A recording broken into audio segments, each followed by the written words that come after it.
பதில் சொல்லுங்க சார். நம்மள நிறைய பேர் என்ன நினைக்கிறோம், ரைஸ் சாப்பிட்றதுனால தான் இன்சுலின் போட்டுட்டு இருக்கோம், ரைஸ் சாப்பிட்றதுனால தான் சுகருக்கு மாத்திரை போட்டுட்டு இருக்கோம், ரைஸ் சாப்பிட்றதுனால தான் இந்த வயர்ல உட்கார்ந்துருக்கோம் அப்படின்னு நம்ம நினைச்சிட்டு இருக்கோம். அப்படிதானே? நான் ஒரு கேள்வி கேட்கிறேன், பதில் சொல்றீங்களா? சொல்லுவீங்களா?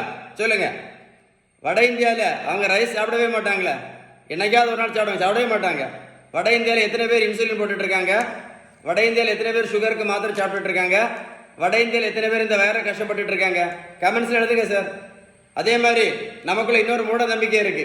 நடைபயிற்சி மட்டும் பண்ணா சுகருக்கு மாத்திரை நிறுத்திடலாம், ப்ரெஷருக்கு மாத்திரை நிறுத்திடலாம், இன்சுலின் நிறுத்திடலாம், வெயிட்டை குறைச்சிடலாம் அப்படின்னு. நடைபயிற்சி மட்டும் பண்ணி யாராவது ஏதாவது மாத்திரை நிறுத்தியிருக்காங்களா? சொல்லுங்களேன், நல்லா கேட்டுடுங்க.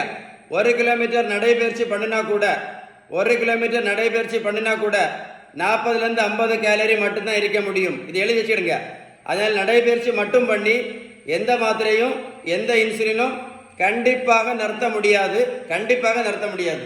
அதே மாதிரி தான் வெந்தயம், ஆவாரம் பூ, கொய்யா இலை, கிரீன் டீ, கருவேப்பிலை, கரிஞ்சீரகம், அதே மாதிரி என்னது எலுமிச்சப்பழம் ஜூஸு, நாவல் பழம், இதெல்லாம் நல்லது தான். நான் என்ன கேட்குறேன்னா, இதெல்லாம் சாப்பிட்ட பிறகு கூட சுகருக்கு ஒரே ஒரு மாத்திரை சாப்பிட்டுட்டு இருந்த பேஷண்ட்டு இன்னைக்கு 3 மாத்திரை சாப்பிட்டுட்டு இருக்காங்களே.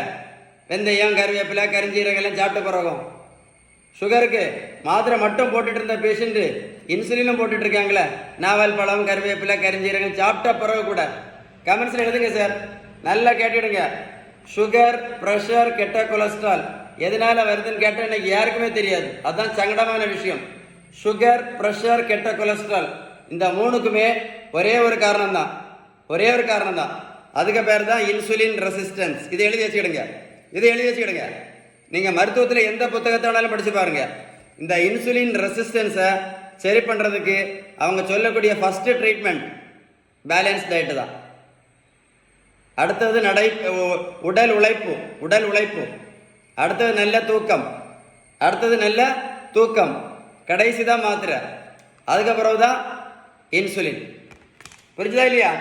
இந்த தம்பிக்கு, இந்த பெரியவங்களுக்கு பாருங்க, 42 கிலோ வெயிட் குறைச்சிருக்கோம். 128லேருந்து 86 கிலோ. புரோட்டீன் பவுடரும் கொடுக்கல, மாத்திரையும் கொடுக்கல, ஜூஸும் கொடுக்கல, ஊசியும் போடல, ரோட்டில் போய் நான் ஓடக்குன்னு சொல்லலை. நான் கொடுத்தது எல்லாமே பேலன்ஸ் டயட் மட்டும்தான். இந்த வீடியோ சேவ் பண்ணி வைங்க சார். சேவ் பண்ணி வச்சு ஒரு கூட போட்டு கேளுங்க. நான் சொன்ன இன்ஃபர்மேஷன் உண்மையிலே யூஸ்ஃபுல்லாக இருந்தால் கமெண்ட்ஸில் OIGS டைப் பண்ணுங்க. வீடியோ லைக் பண்ணி ஷேர் பண்ணீங்க அப்படின்னா நிறைய பேருக்கு யூஸ்ஃபுல்லாக இருக்கும். இந்த வீடியோ சேவ் பண்ணி வைங்க, ஒரு கூட போட்டு கேளுங்க. சரியா? உங்கள் பிள்ளைகளுக்கெல்லாம் சொல்லிக் கொடுப்பீங்களா? மறக்காமல் ஷேர் பண்ணுங்க.